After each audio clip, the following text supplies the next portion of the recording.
Gardening is yourself, and you do things because you like it, and you care about the environment and nature.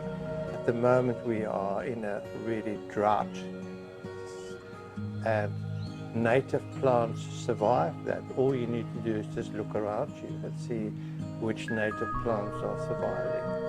The garden that I do inspires me to do a sculpture that would go well into it. To me, the garden is a journey. When you walk in a garden, you never go from your back door and you see everything in your garden. You have to be able to go on a journey. So when you design a garden, make sure that there are definite paths and certain areas that you enjoy.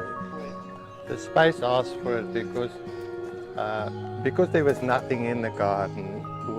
I put up the structure first to provide us for some shade, and I always wanted a centerpiece when you come out of the back door, and this just called for it. And to provide water in your garden, not just for the birds, but for your emotional state of mind, because so often I just come and sit here on a bench in the morning with a cup of tea, with a fountain running, and that's really peaceful. And the whole plan with this garden, the way I planted it and the plants, is eventually forming a backdrop to this entire garden. So age is a barrier for anybody, and if you can do maintenance from time to time rather than doing it every single day, because the more high maintenance your garden is, the longer you'll have to spend time in it working. The environment is not suitable to it because it gets too hot in the middle of the day.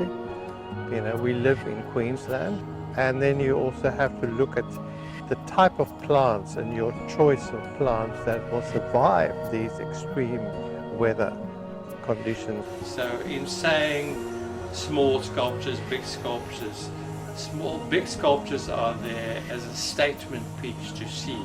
They complement the plants around them. But there's nothing wrong with a small sculpture that's hidden somewhere in the garden, and people on that journey that they take, they find them and say, wow, that fits really well there. A little bird, a little sculpture of a possum or a wombat or anything, that all, everything small or large is beautiful. Our suburban blocks are all relatively small, and you can't have too many trees and too many things in a garden. But I've always said that the sculptures will probably change as the garden grows. I want them to smile, and if the garden makes me happy, it'll make somebody else happy.